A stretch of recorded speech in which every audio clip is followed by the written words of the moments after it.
चलिए आज एक सफर पर निकलते हैं। एक ऐसा सफर जो हमारे आसपास की बहुत ही साधारण चीजों से शुरू होगा और हमें पूरे ग्रह को समझने की गहराई तक ले जाएगा। आइए इस सफर की शुरुआत करते हैं। ये एक ऐसा सवाल है जो हम सब कभी न कभी सोचते हैं, है ना? हम अपने चारों ओर की दुनिया को देखते हैं और सोचते हैं, आखिर ये सब ऐसे ही क्यों काम करता है? जैसे कभी सोचा है कि जिस सड़क पर हम रोज चलते हैं वो किसने बनाई होगी, उसे बनाने का फैसला किसने लिया और यही रास्ता क्यों चुना गया होगा। या मान लीजिए हम किसी झील के किनारे बैठे हैं तो दिमाग में आता है कि आखिर इसमें पानी आता कहाँ से है, क्या यह हमेशा से यहीं थी और हमारे पर्यावरण पर इसका क्या असर पड़ता है। और इन सब से बढ़कर जब हम किसी जगह को देखते हैं तो सोचते हैं यहाँ जो लोग रहते हैं उनकी कहानी क्या है, उनका समाज कैसे बना।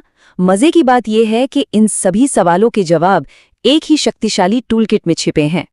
और पता है उस टूलकिट का नाम क्या है? सामाजिक विज्ञान। नहीं, ये सिर्फ स्कूल में पढ़ा जाने वाला कोई बोरिंग सब्जेक्ट नहीं है, बल्कि ये दुनिया को देखने और समझने का एक बहुत ही सिस्टमैटिक तरीका है। तो आसान भाषा में कहें तो सामाजिक विज्ञान हमें इंसानी समाज की गांठें खोलने में मदद करता है। ये हमें वो औजार देता है जिनसे हम शहर के ट्रैफिक जैम से लेकर ये समझने तक कि कोई सदियों पुरानी परंपरा आज भी क्यों जिंदा है, ऐसी बड़ी छोटी हर चुनौती का हल निकाल सकते हैं। और ये चुनौतियां कोई किताबी बातें नहीं हैं, ये बिल्कुल असली हैं। जो समाजशास्त्री हैं वो सामाजिक तनाव की जड़ें खोजते हैं, भूगोलवेत्ता पर्यावरण पर पड़ रहे दबाव का नक्शा बनाते हैं और इतिहासकार हमें बताते हैं कि अतीत में ऐसे झगड़ों को कैसे सुलझाया गया था। मतलब एक शांतिपूर्ण भविष्य बनाने के लिए समाज की ये गहरी समझ होना बहुत जरूरी है। तो फिर समाज को समझने की शुरुआत कहाँ से की जाए? चलिए एक बहुत ही जाने पहचाने औजार से शुरू करते हैं, नक्शा। देखिए किसी भी नक्शे के पीछे न 3 बहुत ही सरल लेकिन कमाल के आइडिया होते हैं। पहला है पैमाना यानी स्केल, जो एक बहुत बड़े इलाके को कागज के एक छोटे से टुकड़े पर फिट कर देता है। दूसरा है दिशा, जो हमें बताती है कि उत्तर किधर है, दक्षिण किधर है, ताकि हम अपना रास्ता तय कर सकें। और तीसरा है प्रतीक यानी सिंबल्स, जो सड़कें, नदियां और शहर दिखाने के लिए एक तरह की विजुअल भाषा का काम करते हैं। लेकिन सवाल ये है कि ये नक्शे सिर्फ एक शहर या देश के लिए नहीं, बल्कि पूरी दुनिया के लिए एक साथ कैसे काम करते हैं। आखिर हम धरती पर किसी भी जगह का एकदम सटीक पता कैसे लगा सकते हैं? इसका जवाब एक बड़े ही शानदार सिस्टम में छिपा है। इसे एक बड़े व्यवस्थित बाजार की तरह सोचकर देखिए। अगर किसी को एक खास दुकान तक पहुंचना है तो उसे बस 2 बातें पता होनी चाहिए, कौन सी लाइन है और उस लाइन में दुकान का नंबर क्या है।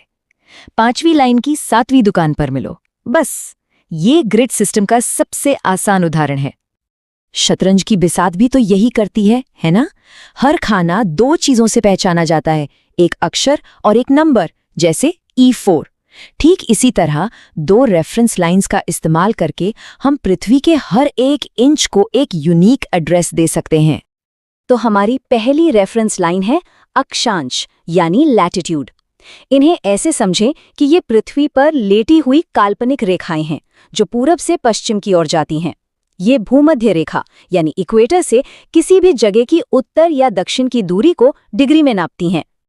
और हमारी दूसरी रेफरेंस लाइन है देशांतर यानी लॉन्जिट्यूड। ये उत्तरी ध्रुव से दक्षिणी ध्रुव तक जाने वाली खड़ी काल्पनिक रेखाएं हैं और ये प्राइम मेरिडियन नाम की एक खास लाइन से किसी भी जगह की पूरब या पश्चिम की दूरी को नापती हैं। अब ये बात सच में बहुत दिलचस्प है। आज हम जिस प्राइम मेरिडियन को 0 डिग्री देशांतर मानते हैं वो लंदन के पास ग्रीनविच से होकर गुजरती है। लेकिन क्या आप जानते हैं कि सदियों पहले भारत की अपनी एक प्राइम मेरिडियन थी? ये उज्जैन शहर से गुजरती थी, जो प्राचीन काल से ही खगोल विज्ञान यानी एस्ट्रोनॉमी का एक बहुत बड़ा सेंटर था। लेकिन देशांतर का काम सिर्फ जगह बताना नहीं है, इसका एक बहुत ही गहरा और सीधा ताल्लुक उस चीज से है जो हमारी जिंदगी को हर पल कंट्रोल करती है, यानी समय। देखिए, हमारी पृथ्वी 24 घंटे में अपनी धुरी पर पूरा 360 डिग्री घूम जाती है। अब अगर आप सिंपल सा मैथ्स करें तो इसका मतलब हुआ कि हर घंटे सूरज आसमान में 15 डिग्री देशांतर को पार करता हुआ दिखता है। तो हो गया ना देशांतर और समय का सीधा कनेक्शन। और इसका असल जिंदगी में क्या मतलब है? ये उदाहरण कमाल का है। भारत में ही देख लें, गुजरात पश्चिम में है और असम पूर्व में।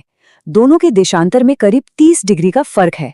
इसका मतलब ये हुआ कि जब असम में सूरज डूब रहा होता है, तब भी गुजरात में लोगों के पास लगभग 2 घंटे की दिन की रोशनी बाकी होती है। अब जरा सोचिए, अगर एक ही देश में अलग अलग शहरों की घड़ियां अलग अलग समय दिखाएं तो कितनी कंफ्यूजन होगी। ट्रेनें कैसे चलेंगी, ऑफिस कैसे खुलेंगे। इसी से बचने के लिए ज्यादातर देश एक स्टैंडर्ड टाइम अपनाते हैं। भारत का जो स्टैंडर्ड टाइम है यानी IST, उसे ग्रीनविच मीन टाइम से 5.5 घंटे आगे सेट किया गया है ताकि पूरे देश में एक ही समय चले। लेकिन कुछ देश इतने ज्यादा विशाल हैं कि एक स्टैंडर्ड टाइम से उनका काम ही नहीं चल सकता। जैसे रूस, जो पूरब से पश्चिम तक इतना फैला है कि वहां 11 अलग अलग टाइम जोन हैं। अमेरिका में 6 हैं। वहीं दूसरी तरफ भारत जैसे विशाल देश ने एक ही टाइम जोन के साथ काम चलाने का फैसला किया है। तो आज हमने क्या क्या समझा? हमने देखा कि सामाजिक विज्ञान हमारी दुनिया को समझने का एक पूरा टूलकिट है। नक्शे कैसे स्केल, दिशा और सिंबल्स का इस्तेमाल करके हकीकत को दिखाते हैं। अक्षांश और देशांतर का ग्लोबल ग्रिड कैसे हर जगह को एक यूनिक एड्रेस देता है। और सबसे मजेदार कि देशांतर का सीधा कनेक्शन समय से कैसे है। लेकिन यहाँ एक बड़ा सवाल उठता है। चलिए, हमने ये तो सीख लिया कि ग्लोब पर खुद को कैसे ढूंढें, पर हम समाज में खुद को कैसे ढूंढते हैं? इतिहास के इतने बड़े कैनवस पर हमारी जगह कहाँ है? असली सफर तो शायद वही है। इस पर सोचिएगा जरूर।